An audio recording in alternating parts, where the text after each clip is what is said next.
여러분은 돈이 얼마나 있으면 만족하십니까? 뭐 예수 믿는다고 돈이 필요 없는 건 아니죠. 이 세상에 화폐가 잘 통용되고 또 유용하게 쓰입니다.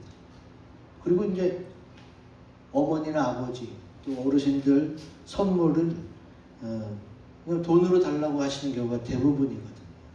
그게 뭐 저속하거나 또 이상하다가 아니라 그게 가장 유용하니까 쓸모가 많기 때문에 돈을 따지는 거지. 나이가 들수록 돈이 많이 필요하다고 그러는데 여러분은 얼마나 있으면 만족할 것 같아요? 예전에 제가 대학교 강의 가서 학생들한테 설문을 했어요. 하나님이 10억을 준다면 어떡할 거냐? 어디에 쓰겠다. 여러분 10억이면 만족할 것 같아요? 아니면 100억 있으면 될까요? 제가 여러분하고 상담을 해본 결과 누구는 또 집 한 채 값만 있으면 된다. 그 집 한 채 값이 이 검암동이냐 강남이냐에 따라서 또 달라지는 거지. 그러면 정말 그 사람이 말한 대로 그 정도만 있으면 만족이 되느냐? 성경에 정확하게 나와 있습니다. 전도서 5장 10절 같이 읽습니다. 시작. 은을 사랑하는 자는 은으로 만족하지 못하고 풍요를 사랑하는 자는 소득으로 만족하지 아니하나니 이것도 헛되도다. 아멘. 전도서는 지혜롭다고 한 솔로몬 왕이 쓴 책이에요. 그리고 이제 왜 은을 따지느냐? 이 성경이 쓰여질 때는 금보다 은이 훨씬 비쌌어요. 가치가 높았단 말이에요.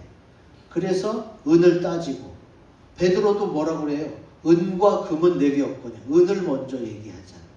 그때 당시는 은이 더 값어치가 높았다. 그래서 은을 자꾸 얘기하는 거고 풍요. 내가 가진 것이 많고 또 밭이 많고 산이 있어서 소득이 풍성해. 근데 아무리 많이 거둬도 그걸로 만족하지 못한다는 거예요. 왜 그럴까? 제가 생각해 보니까 만족이란 게 화장실 갈 때와 나올 때 다른 것과 똑같은 것 같아요. 화장실 급할 때는 어때요? 다 필요 없고 제발 옷에다 실례 안 하고 화장실만 가도 좋겠어. 근데 나올 때는 어때요? 이제 다 해결이 됐으니까 그게 또 안 되는 거지. 만족은 진짜 요것만 있으면 좋겠어.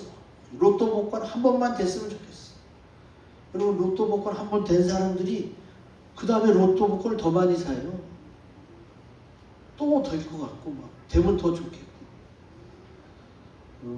점점 더 많은 돈, 점점 더 많은 부귀 영화를 원하는 게 사람 마음입니다. 그러니까 다 채워줄 수가 없는 거지.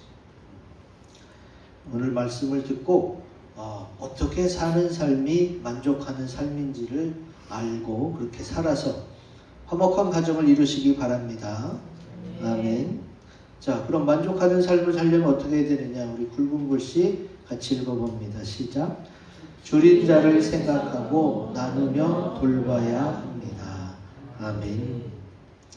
오늘 말씀해 보면은 자, 7절에도 줄인 자 이런 양식을 나눠줘. 그리고 마지막 10절에도 내 심정이 동하며 괴로워하는 자의 심정을 만족하게 하는. 주님이 왜 이렇게 자꾸 줄인 자를 말할까? 이 단서 조항이 네가 돈이 많으면 네가 부자면 가난한 자를 살펴라 이런 거면 좋은데 주님이 부자라는 단서를 달지 않아요. 그냥 네가 100만 원을 벌든 200만 원을 벌든 내 주변에 양식이 없는 사람 너 좀 나누어 줘라. 유리하는 빈민 집에 들여다가 좀 보살펴라. 헐벗은 자 입혀라. 주님이 이런 걸 말씀하시는 거예요. 그리고 심정이 동하며 그 너보다 못한 형편이 어려운 사람의 마음을 좀 네가 알아줘라. 같이 나누라는 거예요. 주님이 원하시는 건 그런 삶이라는 거예요.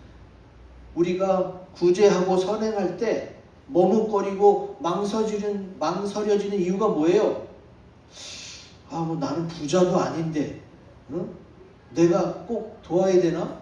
부자 저렇게 많은데 저렇게 돈 많은 사람들이 도와야지, 나같이 별로 가지도 않은 사람이 이거 좀밖에 없는 거 나누면 어떻게? 우리가 구제를 망설이고 선행을 망설이는 이유가 내가 부자가 아닌데, 나도 풍족하지 못한데, 그런 생각이 제일 커요. 근데 주님은 부자여서 나누라는 게 아니에요. 그냥 네 주변의 사람들을 늘 살피라는 거예요. 그 사람이 양식이 있는지, 또 뭐 때문에 고민하는지, 그 사람의 마음이 어떤지 좀 네가 보살폈으면 좋겠다. 여기서만 그런 게 아닙니다. 성경에서는 부자가 되어야만 그때서야 줄인 자들을, 가난한 자를 돌보라고 말하지 않아요. 내 위치에서 내 주변의 사람들 같이 좀 돌아보면서 살아가고 같이 기쁘고 즐거움을 나누며 살면 안 되겠니? 하고 주님이 지금 그렇게 말씀하시는 거지. 나보다 못 살고 양식이 없어 줄이고 유리하는 빈민 헐벗은 자 입히라는 거.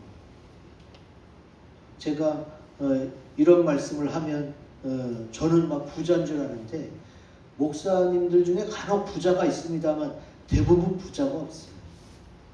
지금 여기서도 아마 자기 집을 안 가진 사람은 나밖에 없을까? 우리 목사님은 죄송합니다. 이런데 목사님을, 근데 우리 같은 처지예요. 집 하나 없이 지금 나이 50이 넘어서 그렇게 목사님들 대부분 집이 없어. 여러분은 은행에 대출 받아서라도 집이 하나씩 있잖아. 집이 그 사람의 부를 가늠하는 것은 아니지만, 우리나라 사람의 인식 속에 집 한 칸 장만하는 게 꿈인 그런 시절이 있었잖아요. 근데 제가 그런 마음이 들 때 주님이 네가 그래서 제일 못 사냐? 그런 마음을 주세요. 그러면 또 그것도 아니야. 제일 못 사는 건 아니야. 그러면 너보다 못 사는 사람이 딱 한 명만 있어도 너 그 사람 돌보라는 거예요. 그게 주님이 나에게 원하시는 거더라. 그러면 이제 알겠습니다 주님 하면서 따라가는 거지. 예수님을 믿는 사람에게 주님이, 하나님이 원하시는 건 뭐예요? 너 자신만 생각하지 말고 내 부모, 내 자녀, 우리 가족 요것만 생각하지 말고 내 이웃을 내 부모와 같이 사랑하라. 주님이 말씀하셨잖아요. 그냥 내 주변에 좀 나보다 못한 사람의 마음이 어떤지도 살피고 좀 돌아보면서 그러면 어떻게 해요? 감사하는 마음이 들어요, 여러분. 내가 저 사람보다 낫다. 이래서 감사하는 게 아니라 그 사람들을 생각할 때 내가 감사하고 만족한 삶을 살게 된다는 거예요. 여러분, 제 말이 거짓말이 아니라 성경에 써 있으니까 한번 해보세요. 진짜 그래요. 내 마음이 넓어지고 풍요로워져. 내 주변 사람들을 같이 생각하고 그들을 놓고 기도하다 보면, 그러면 정말 넓어지고 풍요로워지고 또 작은 것에도 감사하며 살 수가 있습니다. 이 만족에 대해서 성경의 가장 핵심이 되는 말씀이 고린도후서 3장 5절 같이 읽어봅니다. 시작. 우리가 무슨 일이든지 우리에게서 난 것 같이 스스로 만족할 것이 아니니 우리의 만족은 오직 하나님으로부터 나느니라. 아멘. 오늘 말씀을 다 잊어버려도 이 말씀은 꼭 기억해야 돼요. 고린도후서 3장 5절. 우리의 만족은 오직 하나님으로부터 난다. 하나님에게서, 하나님을 생각할 때 내가 만족할 수 있다는 얘기입니다. 아니, 내가 갖고 싶은 게 이렇게 많은데, 내가 해보고 싶은 거, 내가 누리고 싶은 게 얼마나 많은데 그게 다 필요가 없다는 얘기인가? 여러분, 주님이 말씀하신 거 맞습니다.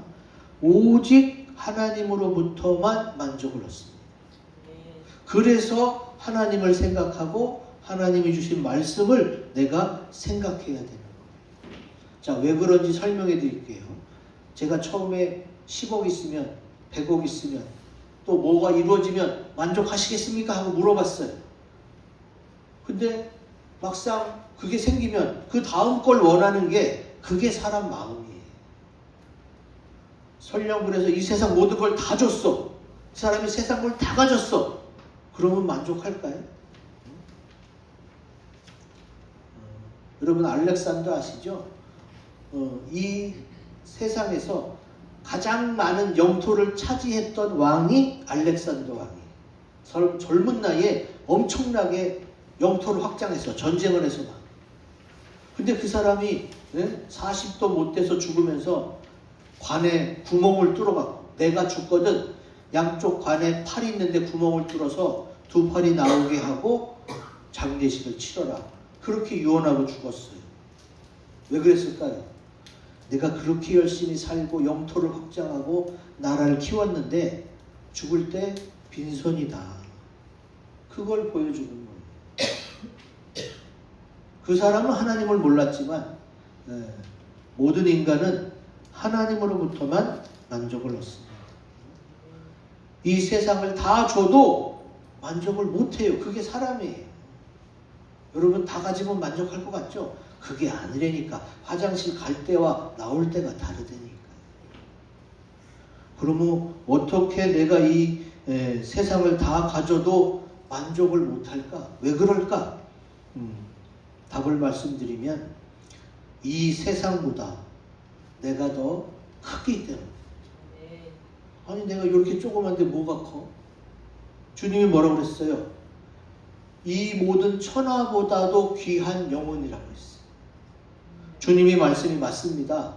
이 세상보다 내가 더 귀하고 내가 더 크기 때문에 이 세상을 다 줘도 내가 만족이 안 되는 거예요.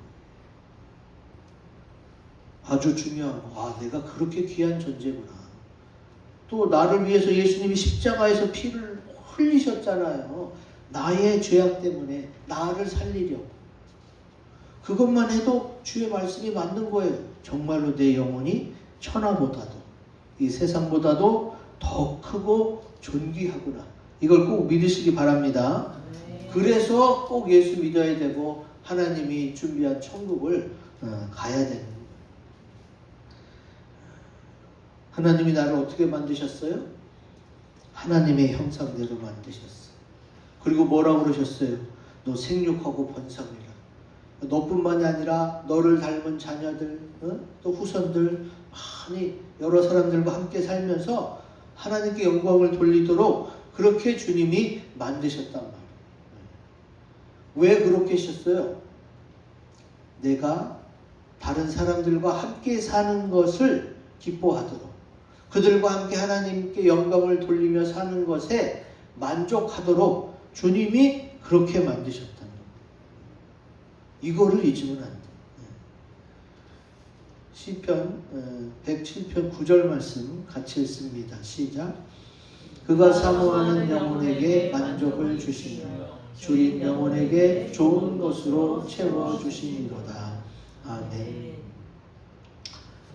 주님께서 사모하는 영혼에게, 주린 영혼에게 좋은 것으로 채워주시는데, 여러분 사도행전 3장 기억하시죠? 예수님이 부활 승천하신 이후에 예수님의 12 제자들이 어떻게 했어요? 성령을 받고 성전에 들어갈 때 어떻게 해요?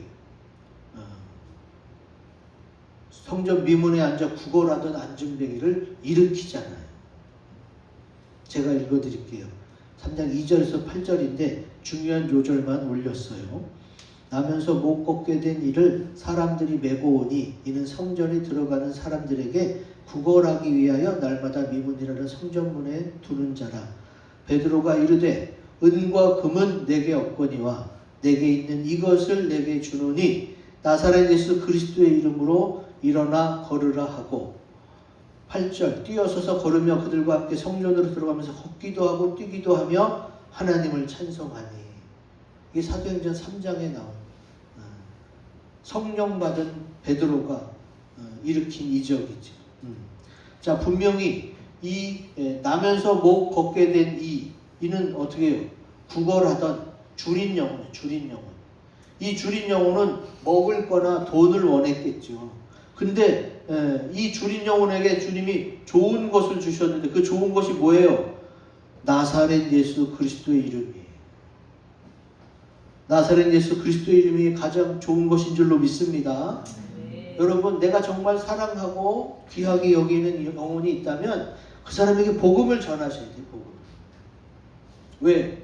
이 세상에서는 뭐 오래 살아야 100년 좀 넘게 살지만 천국에서는 영원히 살기 때문에 그래서 내가 사랑하면 할수록 꼭 복음을 전하셔야 돼요. 그 사람이 당장 배고프고 죽게 생겼으면 먼저 먹이고 입히고 살려놔야지. 아주 마음의 상처 때문에 괴로워하면 먼저 위로를 해야죠.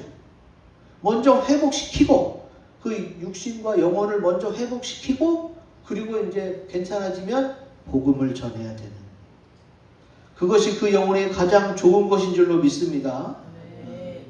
우리가 예수를 먼저 믿고 주님께 복을 받은 자로서 할 일이 바로 그거예요. 그래서 오늘 본문 말씀에서 줄인 자는 사실 요즘에 굶어 죽는 사람은 없어요. 그러면 뭐에 줄이다는 거예요? 사랑에 줄인 자들. 요즘 고독사, 노인들이 혼자 살다 그냥 집에서 혼자 돌아가시는 경우가 너무 많아요. 그 자녀들이 못 챙기니까 어떻게 해요? 나라에서 사회복지사를 막 파견하고 돌려서 그런 사람이 없게 만들잖아요, 지금.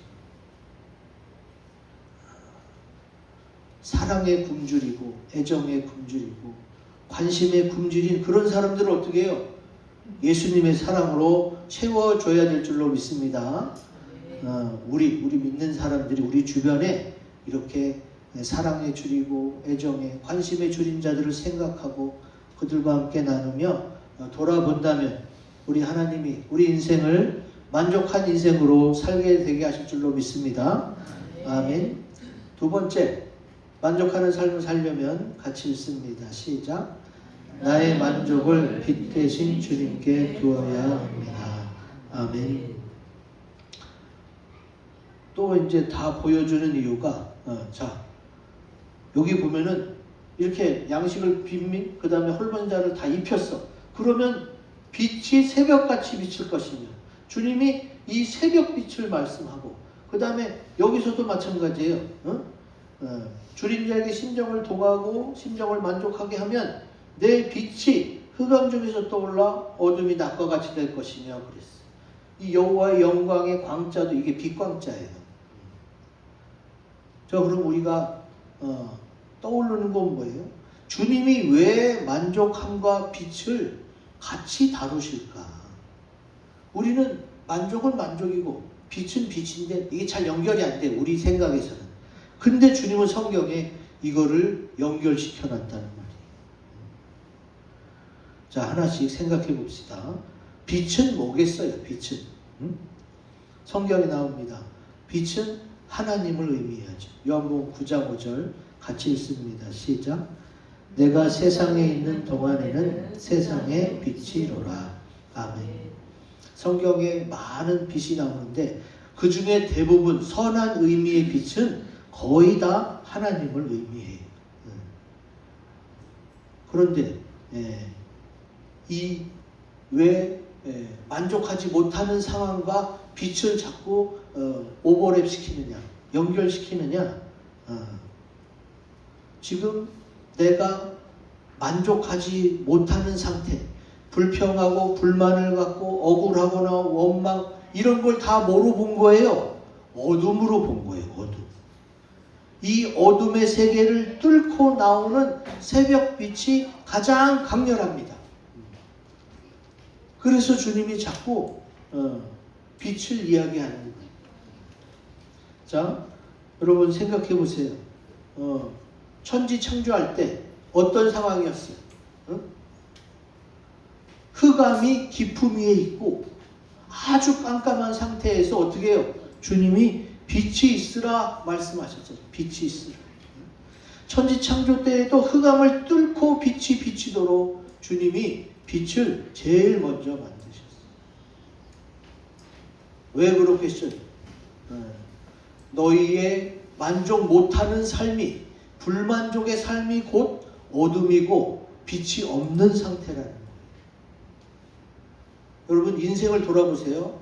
내가 딱 한 번밖에 없는 인생인데 내가 맨날 불평하고 불만하고 저기 내가 따라갈 수 없는 돈을 많이 가진 사람, 높은 권력을 가진 사람, 이런 것만 쳐다보고 있으면 어떻게 해요? 나는 맨날 불행해.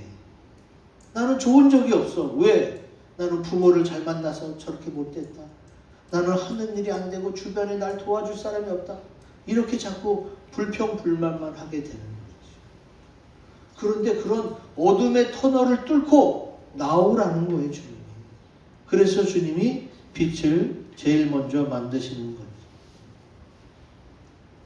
여러분 일출 보셨잖아요. 정동진에 가서 일출을 보든 또 어디 가서 밤새 기다렸다가 일출을 볼 때 그 이글이글 떠오르는 그런 빛이 있어요. 하나님은 그 칠흑 같은 어둠을 뚫고 올라오는 그 새벽빛, 그 뜨겁고 강렬하게 나를 비춰주면서 도와주신다. 주님이 내 영혼과 내 마음속의 상처, 아픔들을 고쳐주겠다고 주님이 어떻게 말씀하고 약속하고 계시는 거지. 여러분 빛을 이야기할 때에 반드시 또 따라오는 게 뭐냐? 치유예요. 아까도 보셨지만 여기 뭐라고 그랬어요? 내 빛이 새벽같이 비칠 것이며 내 치유가 급속할 것이며 빛 이야기하면서 바로 치유가 나옵니다. 내 육신의 질병, 마음의 질병을 주님이 치료하는 광선으로, 빛으로 다 치료하실 줄로 믿습니다. 자, 그 말씀이 있어요. 말라기 4장 2절 같이 읽습니다. 시작. 내 이름을 경외하는 너희에게는 공의로운 해가 떠올라서 치료하는 광선을 비추리니 너희가 나가서 외양간에서 나온 송아지 같이 뛰리라. 아멘. 여기 치료하는 광선. 현대 우리들은 치료하는 광선 그러면 레이저를 떠올려. 레이저. 근데 이 성경이 쓰여질 때는 레이저라는 게 있었겠어요? 전혀 없었죠. 이 치료하는 이 광선이 뭐예요? 이 빛광자예요. 빛광자. 하나님이 빛으로 치료하시는 줄로 믿습니다. 그러면은 그 전에 어둠이었던 시대는 뭐예요? 여전히 질병의 시대, 불평, 불만족의 시대, 내가 긍정적으로 살지 못했던 하나님이 없던 시대가 바로 어둠의 시대예요. 근데 그 시대에서 빛 대신 주님을 만나고 이제 내 삶의 목표, 만족감을 주님한테 두었어. 그럼 이제 어떻게 해요? 빛으로 나오는 삶, 빛 대신 주님과 함께하는 삶으로 바뀌어지게 됩니다. 주님이 이것을 또 어떻게 설명하시느냐? 빛 대신 하나님과 함께 할 때에 너를 괴롭히고 너를 그늘지게 했던 어둠이 물러간다는, 어둠이 물러가고 만족이 오면서 감사가 나오고 그 하나님이 베풀어 주신 은혜를 생각할 때에 빛 대신 주님과 함께 동행하며 살아갈 수 있게 되는 거지. 그럼 어떻게 되겠어요? 요한일서 1장 7절 같이 읽습니다. 시작. 그가 빛 가운데 계신 것 같이 우리도 빛 가운데 행하면 우리가 서로 사귐이 있고 그 아들 예수의 피가 우리를 모든 죄에서 깨끗하게 하실 것이요. 아멘. 나 혼자 밝아져서 막 빛으로 가는 게 아니라 이미 빛 되신 그 주님께 내 마음을 두고 만족이 거기로부터 나온다는 것을 내가 알게 되면 어떻게 해요? 주님과 함께 사귐이 있어요. 사귐. 주님과 내가 서로 친해서 교제하고 나눈다는 얘기죠. 우리가 고린도후서 3장 5절에서 본 것처럼 어떻게 돼 있어요? 오직 우리의 만족은 하나님께로부터 와요.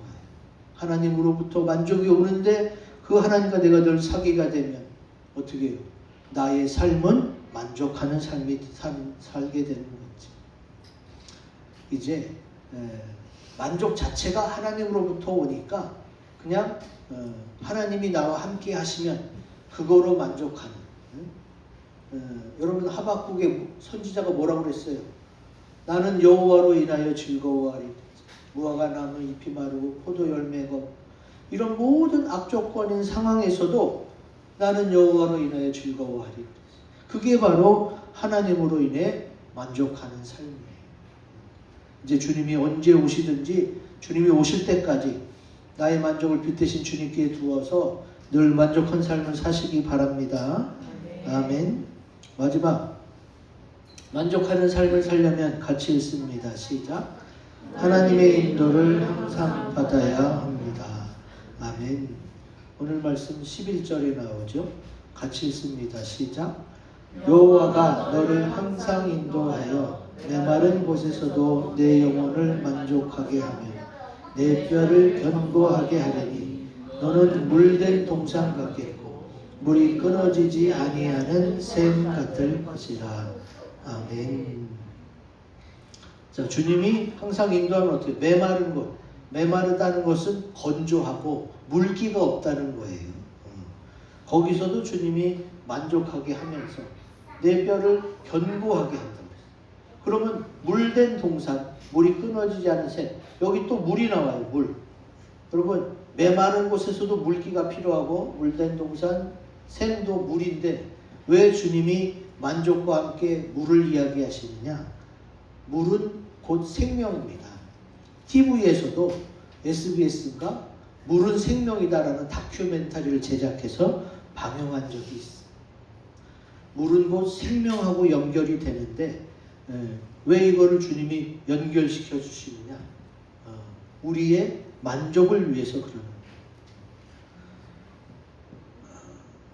여러분 남자들은 주로 군대에서 하나님을 많이 경험해요. 군대가 참 자기 뜻대로 안 되고 퍽퍽하고 힘들고 메마른 곳이거든요. 그런 데서도 주님의 은혜를 경험하면 군대에서 은혜 받은 사람들이 많아요. 남자들 중에서. 그리고 갑자기 또 뼈를 견고하게 한다. 물론 뼈가 견고하고 튼튼하면 건강합니다. 근데 이거는 육체적 건강만을 의미하는 것이 아니에요. 뼈는 내 몸을 이루는 중심축입니다. 여러분 인간이 죽으면 어떻게 해요? 살과 피, 근육은 다 썩어 없어져 뼈는 남잖아요. 내 몸을 이루는 중심축이라고 볼 수 있는데 주님이 그 내 몸의 중심축을 견고히 하신다. 육체적으로는 그런 뜻이고 그리고 심령, 영혼적으로는 이게 무슨 뜻이겠어요? 여러분이 살아가는 데 있어서의 가치관, 내 인생, 내 삶을 이루는 내 인생의 가치관, 나는 이렇게 살아야지 생각하는 내 인생의 철학, 이것을 주님이 견고하게 세워주시는데 그 핵심이 뭐예요? 내가 생명 줄 테니까 너 혼자 잘 먹고 잘 살지 말고 내 주변 사람들을 항상 돌아보며 함께 기뻐하고 주님의 인도를 받아라. 그러면 물의 역사, 생명의 역사가 일어나는 줄로 믿습니다. 저에게도 생명의 역사가 일어나지만 나와 함께하는 사람에게도 생명의 역사, 메말라지지 않고 물된 동산 같고 물이 끊어지지 않은 샘 같은 생명의 역사가 일어나는 줄로 믿습니다. 이게 바로 하나님의 역사예요. 그러면 그 생명의 역사, 살리는 역사, 자, 우리 주님이 어떻게 해서 나를 살리셨어요? 원래 죄의 삭은 사망이잖아요. 그래서 내가 죄를 져서 난 죽을 수밖에 없는데 주님이 내 죄를 대신해서 돌아가시면서 나를 용서해 주셨어요. 주님의 용서로 내가 이렇게 구원도 받고 내가 새 생명의 역사를 체험하게 되는 거예요. 자, 여러분 만족하는 삶에 있어서 뭐가 중요하냐? 내가 돈이 많고 모든 걸 다 가졌어. 근데 내가 누구 때문에 화나고 열받아서 마음이 지옥 같아. 그러면 또 만족하는 삶이 안 되잖아요. 만족하는 삶에 있어서 또 한 가지 중요한 게 뭐냐? 바로 용서입니다. 용서. 자, 마태복음 6장 14절 같이 읽습니다. 시작. 너희가 사람의 잘못을 용서하면 너희 하늘아버지께서도 너희 잘못을 용서하시려니와. 아멘. 예수 그리스도께서 내 죄 대신 십자가를 지시고 나를 용서하셔서 내가 이렇게 구원도 받고 천국에 갈 수도 있게 된 줄로 믿습니다. 그런데 이 땅에서 내가 천국의 삶을 소유하고 내가 천국 시민처럼 살아간다는 것은 예수님이 나를 용서하신 것처럼 나도 나한테 잘못한 사람을 용서하면서 살아갈 때 내가 만족한 삶, 주님의 인도를 항상 받는 삶을 살게 되는 거예요. 다 가졌어도 내 마음이 너무 지옥 같아. 누구가 너무 미워. 저 사람 막 죽었으면 좋겠어. 이런 마음이면 만족하지 못하잖아요. 행복한 삶이 될 수 없잖아요. 여러분, 만족하는 삶의 아주 중요한 부분이 하나가 뭐냐? 나도 온전하지 못하고 너도 온전하지 못해.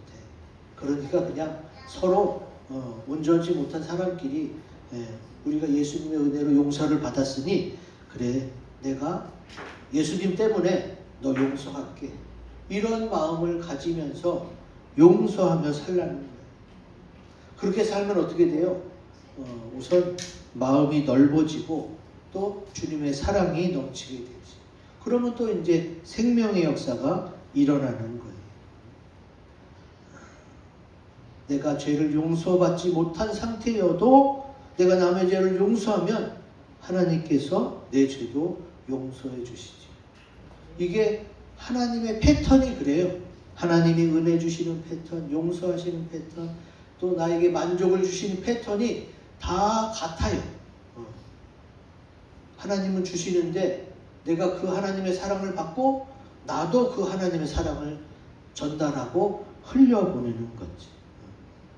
이것이 지금 주님이 창조 때부터 시작한, 그리고 마지막에 완성하실 하나님의 만족스러운 삶의 패턴인 거예요. 이제 여러분 결단하셔야 됩니다. 뭘 결단하셔야 돼? 오늘 말씀을 들으면서 우리는 천지 창조부터 얘기를 나눴어요. 온 천지 만물 하나님이 지으셨고 주관하세요. 그리고 앞으로도 주님이 인도하실 거예요. 근데 그 모든 걸 아시는 주님이 이 모든 천지 만물도 주관하시면서 인도하시지만 나의 삶도 인도하시는 줄로 믿습니다. 천지 만물을 주관하고 다스리시는 하나님과 나에게 만족을 주시는 그 하나님이 같은 하나님이에요. 따로따로가 아니라 같은 하나님이 어떻게 해요? 천지 창조와 같이 내가 기쁘고 즐겁고 만족한 삶을 살기 원하시고 계세요. 그럼 이제 내가 나보다 더 많이 가진 사람, 더 높은 사람을 쫓아가려고 뱁새가 황새 따라가려고 가랑이 찢어지는 그런 우를 범하지 말고 이제 나는 누구 때문에? 예수님 때문에. 내가 예수님 때문에 이렇게 용서도 받고 또 만족한 삶을 살게 됐는데 앞으로도 주님의 인도를 항상 받아서 이렇게 만족한 삶을 살아가시기를 주의 이름으로 기원 드립니다. 아멘. 이 말씀 가지고 우리 앞에 있는 세 가지 기도 제목으로 묵상하고 다짐합시다.